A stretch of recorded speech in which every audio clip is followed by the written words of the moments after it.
brothers and sisters, I have seen the light. It was so beautiful. It made me want to make this video because I have played the first Helldivers, and by God, Helldivers were not only built different, they were moving different. They inspired fear with each mission. That's why the bots made the Vox engines, because they thought they were gonna fight these Helldivers that had the equipment to match their anger, not the Swedish approved arms we have at the moment. Now, would you look at my surprised face when I saw a complete and bug-free game from Arrowhead Studios? I know, crazy, right? But that was in 2015 when they had 20-ish people. Now they have 100+ people and they outsource war bonds and updates. Yep, the years haven't been kind to old Arrowhead, huh? I guess we should expect the Liberator to be a stratagem in Helldivers 3, huh? Well, if anybody buys it, I guess. But let's turn our attention to Helldivers 1. I got 2 copies, one for myself and one for my friend. I got through the tutorial, I went to see the options I had for weapons, and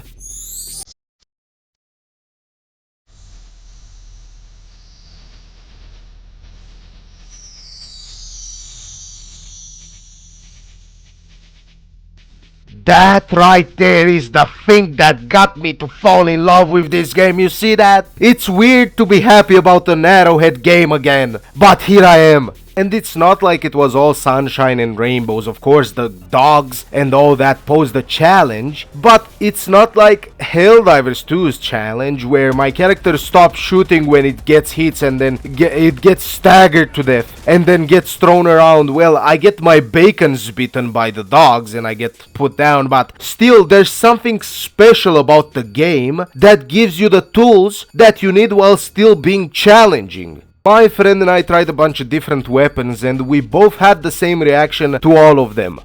These can't be the same people, can they? How comes this game feels so complete, so loved, while the other one is so broken and feels so unloved? It feels like corporate slop at this point. Every weapon felt different in its own way. It didn't have 200 Liberator reskins, even though you had like 4 variants of it. At least it wasn't the 200 we have. Or like 2 shotguns that serve the same purpose and are fully auto, right? What I saw was a bunch of good, distinct weapons, and most importantly, they weren't afraid to give us good weapons. Look at all this. Choose one. A.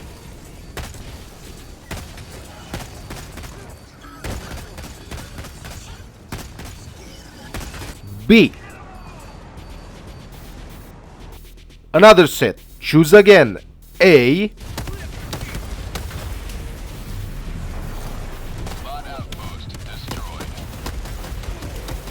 Or B.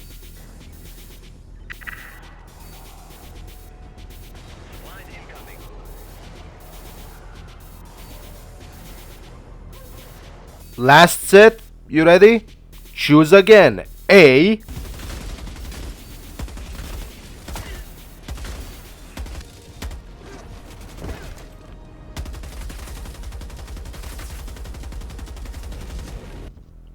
B.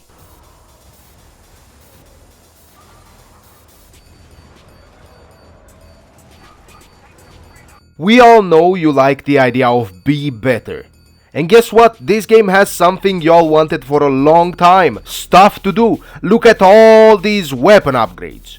Some are more fair, some are more unfair, but at the end of the day, it's something separate and it allows you to upgrade your weapons rather than do nothing. Compared to the content desert that is Helldivers 2, this feels like such a breath of fresh air, especially since I don't have to LARP anymore about how much I love Super Earth and I fight for the Federation. You know what I mean? This weapon here, it was loved. It wasn't just some upgrades to the ship that were so generic nobody cares about them anymore. Right? It wasn't a 10% upgrade to the speed that you wipe with while on the toilet. These actually meant something. More damage, more ammunition, more reload speed, better aim. Oh, the enemies. The enemies aren't at all complicated. You can understand them pretty fast. The overall roster isn't that bad. And guess what? You don't have to shoot the biggest enemies in the weak points for 30 seconds while another horde spawns in. They are part of the horde. They just take a few more bullets to go down. You see, this is what a horde shooter should be like. You cover this flank while another dude covers that flank, and you trust each other because your only other options is to go down otherwise. This is what Helldivers should be about. These are overwhelming odds, and each of us are a one-man army fighting against multiple armies at the same time. You cover the left flank while another dude covers the right flank, and then the third dude covers you both while you both reload. You see what I mean? This is what Helldivers should be about. And sure, me and my buddy are still slowly going through the paces and are raising the difficulty as we learn how to play the game better, but I've never had a moment where I felt the game was unfair. Even the LMG aim, going to the left or the right in the beginning when you fire, on higher difficulties I appreciate it because they spawn more enemies.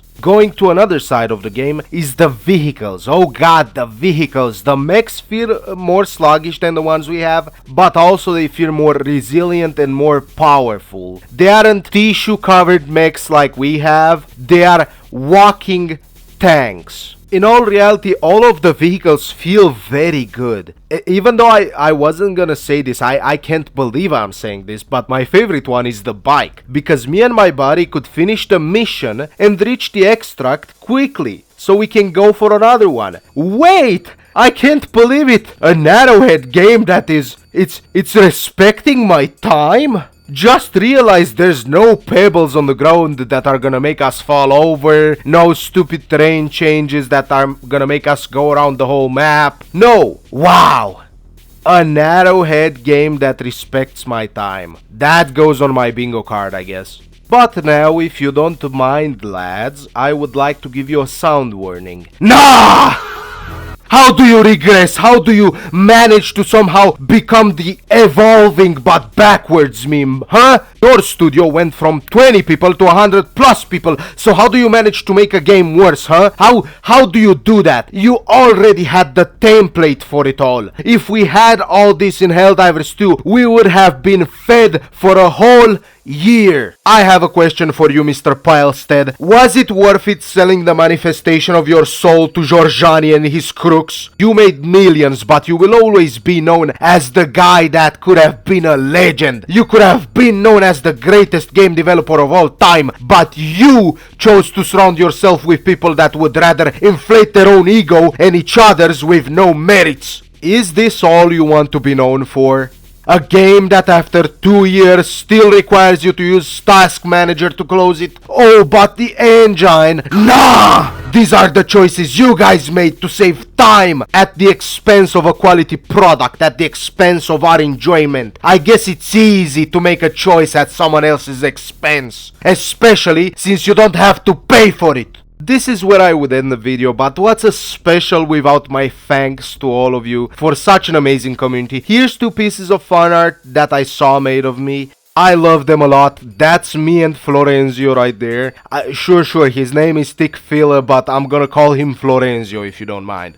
The other one is just pure magic, where I just keep hitting Arrowhead with facts as per usual. I cannot stop being based and cool. What can I say? Thank you all for 4,000 subs, even though this was supposed to be a 2.5k special. Jesus, I'm tired, boss. Please, boss. The next one is at 5k, boss. Please, boss, I beg of you, stop.